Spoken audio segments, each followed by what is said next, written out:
Panginoon, alam kong darating ang mga idinadasal ko sa iyo. Panginoon, salamat sa lahat ng mga blessings mo na ibinibigay sa amin. Salamat sa patuloy mong pagbibigay ng pag-aalaga sa amin.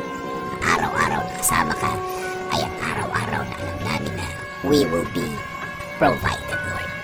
Alam po namin ang sitwasyon ngayon ay problemado, pero hindi kami sa sitwasyon namin nakatutok, kundi sa inyo na, Panginoon namin, na kayang magbigay ng mga pangangailangan namin, Lord. Ikaw na laging tumutulong sa amin, Lord. Alam namin na hindi na magtatagal ang aming sitwasyon at makikita at marireceive na namin ang mga bagay na ipinagdadasal namin na magbabago ng aming mga kinakaharap ngayon. At alam namin, hindi na magtatagal yun, Panginoon. Hindi rin kami padadaya sa aming nakikita, sa mga sinasabi ng iba na hindi na magagawa ng paraan at wala ng solusyon ang aming mga problema.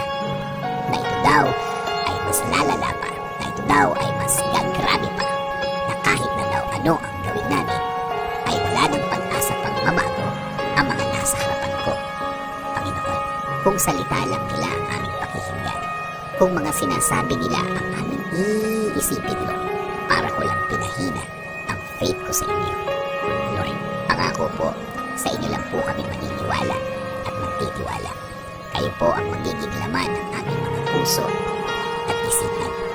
Sa salita niyo lang kami maniniwala at hindi ang sa kanila. Kaya ngayon, Panginoon, ngayon pala, salamat na po sa inyong mga naibigay sa amin. Salamat po sa mga provision mo sa amin. Salamat na sa mga biyaya na ibibigay ninyo, Lord.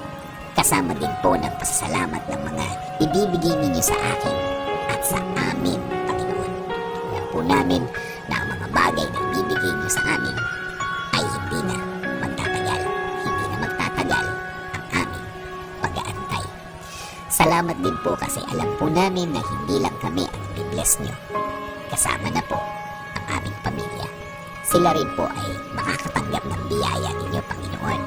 Alam po namin na hindi niyo rin sila pababayaan, Lord. And Lord, please bless our country. Kayo na po, Panginoon, ang bahala sa aming bayan. Please bless our government officials, Lord. Lead them and guide them always. Provide them with more wisdom. Give them the strength that they need, Lord. Lord, maraming salamat sa lahat. Sa lahat ng inyong ibinigay at ibibigay sa aming sarili, sa aming pamilya, at sa aming bayan. This is our prayer. In Jesus' name,